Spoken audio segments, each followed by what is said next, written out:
Hey there, folks. I'm Eric Osberg, and I am the Rural Rebound Initiative Coordinator for Otter Tail County, and we're back with another Better Together segment. And today we have the CEO of Greater Fergus Falls, Annie Deckert, with us. Thanks for taking some time, Annie, to join us. Absolutely. Thanks for having me. So, for folks who are unfamiliar with Greater Fergus Falls as an organization, how would you explain what it is that you folks do? So we essentially our goal is to make the current businesses we have better and to try to bring new businesses into town. So we're an economic development nonprofit. So we're separate from the city of Fergus Falls, but they contract with us to do economic development. So we do everything from, helping fill some of the vacancies in downtown to working with developers across the nation on trying to redevelop sites like the Shopwell site, the Sun Mart thing, and that type of thing. And you've been one of the leaders that has stepped up in this whole COVID-19 situation, and you've been working diligently around the clock, 7 days a week. And one of the reasons that we wanted to have you on is we wanted to let folks know that there's people like you and you specifically, if somebody is looking for guidance, if you're a business owner or an employee and you're looking for guidance during this time, how can they reach out to you or Greater Fergus Falls to try to get some help? Yeah, just going to our website, greaterfergusfalls.com. We also are very active on social media. So I was sending Facebook messages to folks over the weekend. On Instagram, they can text us. We're really a good resource and we're working all the time. So even if we don't have the answer, we definitely know someone who does. And there has been some developments in the recent, there's always developments every day. There seems to be developments, but from a federal standpoint, there's been some good news, if you will. Can you talk about the Forgivable Advance program? Yes, absolutely. So a lot of you have probably heard of the Economic Injury Disaster Loan, the EIDL. So that was launched almost immediately at the federal level. So that's structured as a loan to businesses and nonprofits up to $2 million. But what recently happened with the passing of the CARES Act by Congress is that allowed folks who applied for it to get a $10,000 advance on that loan, and it's a forgivable loan. So up to $10,000 is forgivable, even if your application is not approved. So one important thing to note that if you're someone who is on top of things right out of the gate, and before, let's see, a week ago today, if you applied before a week ago today, you need to apply again on the new link on the website. But it's a much easier process. It literally maybe takes 10 minutes to fill out. And once you submit it and it gets approved, you get the up to $10,000 within 3 days. So that we're encouraging everybody to apply for that. You literally are out nothing besides your time filling it out. So that's a big program. I mean, even if you look over the weekend, if you're on Facebook, Facebook even has it on the top of everybody's news feed. It's not even a paid ad. It's just something they're offering to businesses. So it's a fantastic program.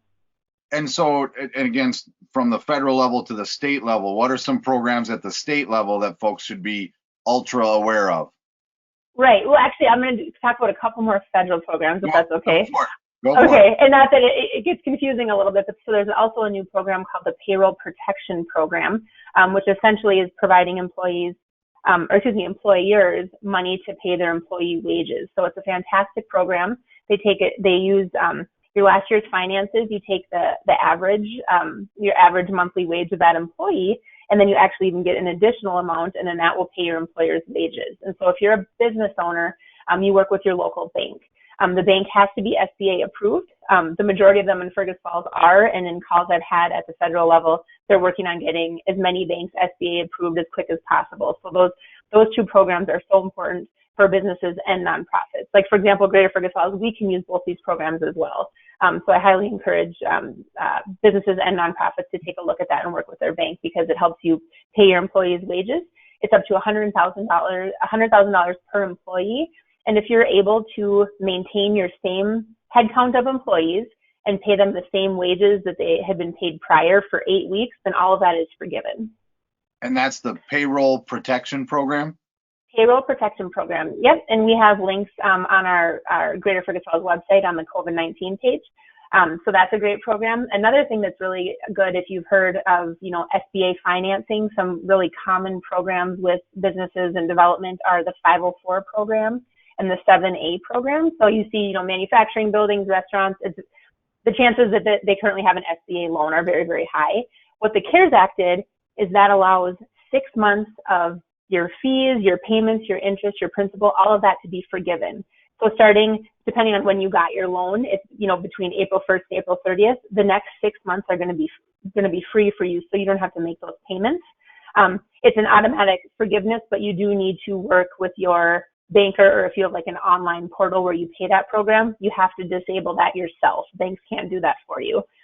But what's even more exciting about this element of the debt relief program through the SBA is they even made it eligible for businesses right now moving forward through, I think it's September 22nd, for new SBA loans to be forgiven right away, which is exciting for people like me because we're still working on projects, that we were working on prior to COVID-19. And for these folks that are still looking at investing in our community, these new loans for them will also be forgiven the first 6 months, so they won't have to make payments on future loans that don't even exist yet.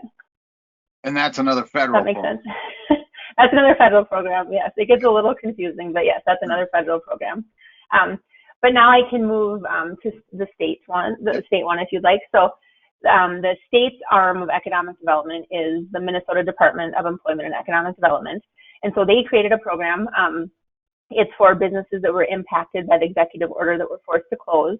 It's $2,500 to $35,000. It's interest-free for a 5-year term, 6 months deferred payments, and you have to be a business that was in business for 1 year. So that's another program that they can utilize. That's also something what's cool with that is you can use that federal program, that EIDL program I mentioned before, to pay this loan off as well. So they're making all the programs so they work together with each other, and they're all, the state and federal level, they're all really supporting and encouraging businesses to apply for all of them because they all work together, which is good, and they can be used to pay each other back too. So as we look ahead, there's so much uncertainty, and I think a lot of businesses, aren't really sure how much money they need, or maybe they'll need more in the future. When you get approved for these programs, one, you can always ask for less money if you don't need it anymore, or once you get approved the program, you're identified a loan officer, so an actual person. That person, as we look ahead, can make the decision if you need more funding. So they're just encouraging people as quick as possible to get into the system, because once they can match you with an actual person, you just work with that one person moving forward on any additional or less money that you would need.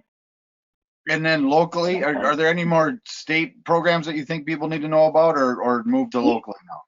Yeah, I'll do one more state update. So obviously with unemployment insurance, it's been a very overloaded system. They've processed more requests in the past 2 weeks than they have all of 2019. So they're, thanking people for being patient. They've changed it now. So if you're applying for unemployment, they have certain days designated for the last digit of your Social Security number. But one thing they told me this morning is with this CARES Act, there's it's called pandemic unemployment insurance. And what that is for independent contractors and folks who are self-employed, because they don't qualify for the normal unemployment insurance right now. And what they told us today on the phone is they said, as they're working on finalizing this unemployment insurance for the self-employed and independent contractors, they still want folks to apply for the normal unemployment insurance program, because even though they'll be denied, they'll still get all their information in their system, so that once this pandemic unemployment insurance is ready, it'll be pushed out to those folks. So you'll save a lot of time now by applying for it. Even though they know you're going to get denied, they want to encourage folks to still apply for it now, so they're ready right away when this new unemployment insurance is finalized. And then locally here in Fergus Falls? Yeah, so we've been working with the city. It's been wonderful. So last Monday, the city council authorized for any businesses in Fergus Falls impacted by COVID, if they currently have a loan out with the city, they're going to defer those payments for 3 months right now. So they were very supportive of that, and know that it's very important for businesses to see immediate relief. So there's a form on the city's website and our website as well. So if you're a business in town right now and you currently have a loan with the city, make sure you fill out that form, and then you can get your payments deferred for 3 months. And so again, there's so much information coming at us. There's so many new programs, adjustments, changes. What, not necessarily specific website advice, but in general, what advice would you give business owners, employees? Just what advice would you give folks as they're trying to navigate the new normal? Oh, well, be patient, of course, and be positive, which I know probably sounds a little, oh, there's my dog. Sorry about that. His name is Gravy, if you're wondering. Okay. Anyways, obviously be patient, be positive, but also don't be scared to reach out to people like me. This is our main job, is just to help people through this. And there's absolutely no dumb question whatsoever. And as it can get frustrating because, websites can be down, especially the federal and the state ones, because they're not used to all these people going onto it. But, they're working really hard. And even though there has been changes along the line that I think people are getting frustrated with, at the federal and state level, all the changes that are happening have been so positive towards businesses and so pro-business that even though it gets a little frustrating, every change that's happening is better positioning that business for success. So just to be patient and to really apply for all these programs, because even in the last 2 weeks, I know Natalia and we talked to like 109 different businesses just in Fergus Falls, and I bet only not even half of them had even started to apply for anything yet. And I think because it can seem very overwhelming, but you can't do it wrong. Even if you submit an application and maybe something's wrong on there, it's a little incomplete. At the federal and state level, staff has been instructed to, you still work with that person one-on-one to make sure they can get whatever they're applying for, right? So even if you maybe think you filled something out wrong or something's missing, but you still can submit it, that's okay. So just trust in yourself, but please apply for all these programs because they're made for businesses, and there's really no reason that these businesses shouldn't apply for them, because almost every single business and nonprofit are eligible for all of them. All right. Well, thanks again for taking time to chat with us, and thanks for all of your hard work. I know you've been, like I said, you've been one of the leaders that have stepped up and really led the charge to try to find solutions. Anything else you want to say before we go? 2 other plugs. Okay, so we do our monthly Business for Breakfast event that prior was held at a local restaurant with breakfast. Now we do Zoom meetings, so we did one last month, but our next one in April will be April 23rd, and so we're bringing in a trainer that's going to talk specifically about business planning, particularly from a financial standpoint, on how businesses can survive a crisis moving forward. So it's on April 23rd. It's free. Go to our website and register. And then we're also working with the SBA at the federal level and the state level to host. Greater Fergus Falls is going to host a live question and answer on the payroll protection program. And we're hoping that's going to be scheduled within the next week or so. So it comes out quick, but we'll post it all over our social media. But I really encourage people to attend those, and you can type in questions. And the whole point of this is to just get as many people as possible into these programs. All right. And so one more time, how can people get in touch with you? How can people find Greater Fergus Falls online? And how can they get in touch with you, Annie? Absolutely. We'll just, greaterfergusfalls.com. Our handles on all social media are GreaterFFMN. And one of us will respond right away, and then I won't give my cell phone out on here, but I will obviously give you my cell phone, and I can text too. That's just fine. All right. Well, again, thanks again for all your hard work and showing us that we can be better together. Yes, thank you so much.